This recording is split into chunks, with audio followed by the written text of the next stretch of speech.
نے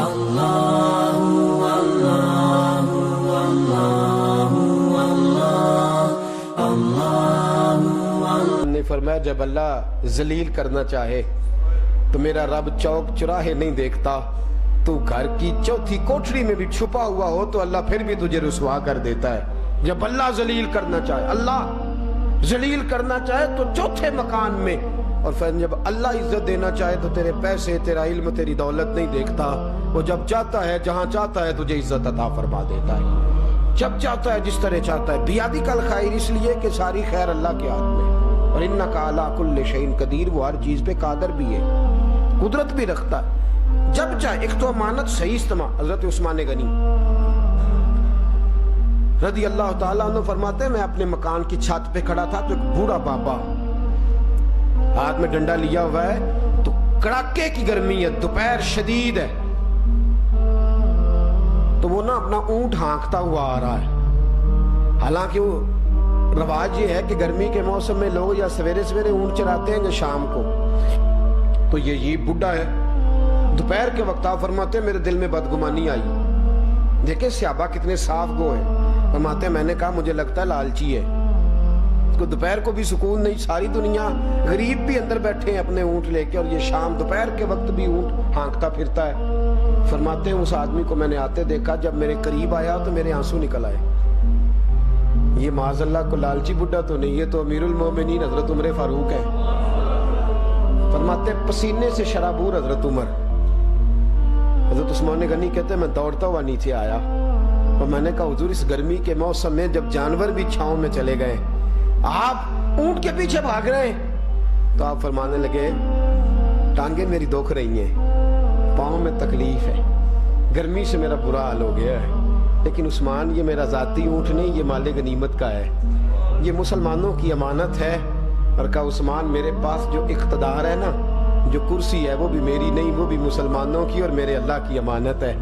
اگر یہ اونٹ آج گم ہو گیا تو قیامت میں جواب بھی تو میں نے ہی دینا ہے نا، تو میرے پاس جو امانت آئی ہے نا، امانت میں اس کی حفاظت کر رہا ہوں، صحیح طریقے سے اس کی حفاظت کر رہا ہوں، میں نے جواب دینا ہے۔ کہا حضور شام، فرمایا شام تک یہ اونٹ نہ جانے کہاں چلا جاتا، گرمی تو میں نے اپنے اوپر لے لی ہے، میں نے دھوپ تو برداشت کر لی ہے، لیکن جو جس امانت پر میں فائز ہوں مجھے اس کا جواب بھی دینا ہے، لہٰذا میں اس لیے نکل گیا تھا گرمی کے موسم میں اور کڑاکے کی دھوپ میں، اس لیے نکل گیا تھا کہ امانت کو صحیح طریقے سے ادا کرنا چاہتا ہوں۔ میرے دوست تیرے پاس جو منصب ہے، تیرے پاس جو منصب ہے، تجھے اس کا کلکم رائن وکلکم مسئول عن رعیتہ، نبی پاک صلی اللہ علیہ وسلم نے فرمایا تم ہر ایک کو اللہ نے کچھ نہ کچھ امیر بنایا ہے، چاہے ایک باپ دو بیٹوں کے اوپر ہی امیر کیوں نہیں،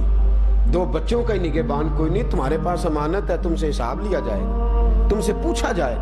امانت کو صحیح ادا کریں اور امانت کو امانت سمجھیں، مالک نہ سمجھیں اپنے آپ کو